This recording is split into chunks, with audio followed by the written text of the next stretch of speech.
The first thing she noticed wasn't the pain. It was the clock. Each second ticked louder than the machines around her, louder than the frantic voices of doctors, louder than the fading rhythm of her own pulse. Time had turned cruel, measured, indifferent, slipping through her fingers like something she had always believed she controlled. Evelyn Carter had built an empire on control. As CEO of one of the fastest-growing biotech firms in the country, she was known for precision, discipline, and a relentless ability to outthink the impossible. She had negotiated billion-dollar deals with a steady voice, stood unshaken in rooms filled with doubt, and carved a legacy that made headlines across the nation. But none of that mattered now, because no amount of power could stop her blood from failing her. Her levels are dropping. We're running out of time. The words blurred together as darkness pressed in around the edges of her vision. She tried to hold on, to fight the way she always had, but this wasn't a boardroom battle. This was her body betraying her. And somewhere, faintly, she realized something she had never allowed herself to think before. She might not survive this. Across the city, Daniel Reyes was running late. "Come on, Lily Shoes," he called, juggling his phone between his shoulder, an ear while flipping a pancake that was already slightly too dark. "I'm trying, Daddy," came the small voice from the hallway, followed by the unmistakable thud of a backpack hitting the floor. Daniel smiled despite himself. Mornings were chaos, but they were his chaos. Since his wife passed 3 years ago, it had been just the two of them, him and his 7-year-old daughter, navigating a world that sometimes felt too big for both of them. He worked long hours, took extra shifts, and stretched every dollar further than it should go. But every morning he made pancakes, even if they burned. "Okay," he said into the phone, snapping back to reality. "Yeah, I can come in early. Just give me an hour." He hung up, sighed, and glanced at the clock. Late. Again. "Daddy!" Lily appeared, one shoe on, hair slightly crooked, smiling like she had just conquered the world. "Ready!"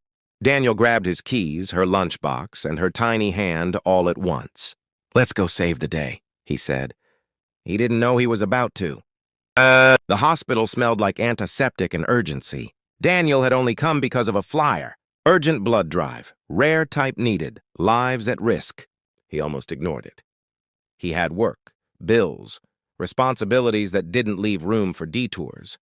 But something about the word urgent lingered. And maybe it was the way Lily had looked up at him and asked, "Daddy, can we help?" So they came. "Just a quick donation," he assured the nurse as she guided him to a chair. "I've got to be at work soon." She nodded, distracted but grateful. "You might be exactly what we need." He didn't think much of it. To him, it was just blood, something his body would replace, something small. In the ICU, everything was falling apart. "She's not responding. Where is that donor?" "We've checked every match available. This is the last possibility." Evelyn's heart monitor stuttered, uneven, like it was struggling to remember its own rhythm. Her assistant stood frozen in the corner, tears streaking silently down her face. The woman who had always seemed invincible, who had mentored her, challenged her, pushed her to be better, was slipping away. And there was nothing anyone could do. Until, "Doctor." The door burst open. "We have a match." Daniel didn't understand the urgency at first.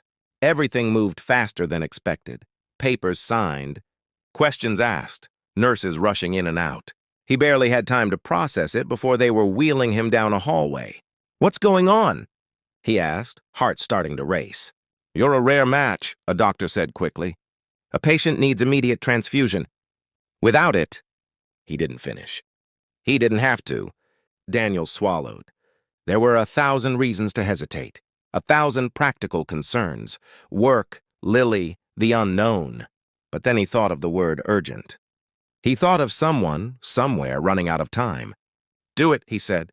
Evelyn felt it before she understood it. A warmth, faint at first, then stronger, spreading through her veins like a quiet rebellion against the cold.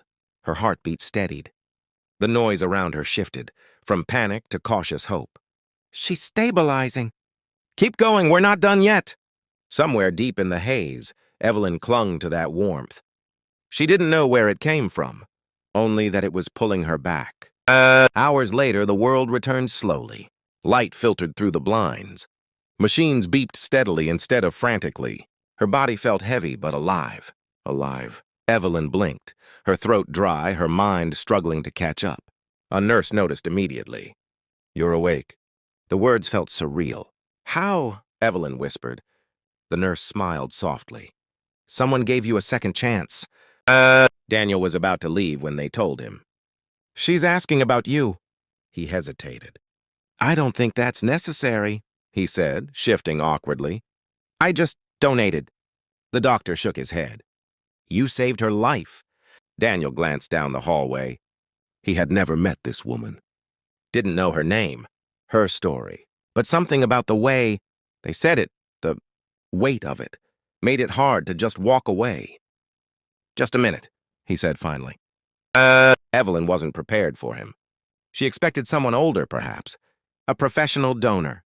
Someone polished. Instead, a man stepped into the room wearing worn jeans, tired eyes, and a quiet kind of humility that didn't belong in her world. "Hi," he said, almost unsure if he should be there. "I'm Daniel." For a moment, neither spoke. Evelyn studied him, the way he stood slightly back, like he didn't want to intrude, the way his hands fidgeted as if he was more comfortable doing than being. "You," her voice faltered. "You saved me." Daniel shook his head gently. "I just gave blood." It was more than that. Their eyes met, and something shifted, not dramatic, not immediate, but undeniable. Life didn't magically slow down after that. Evelyn returned to her world.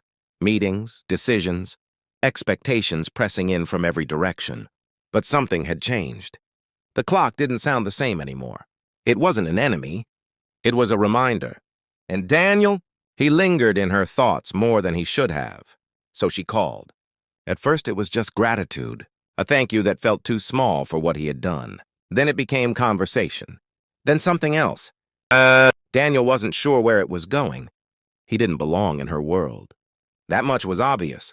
She spoke of investments, research, global expansion. He spoke of school lunches, overtime shifts, and bedtime stories. But somehow it worked. Because beneath it all, they understood something the same way.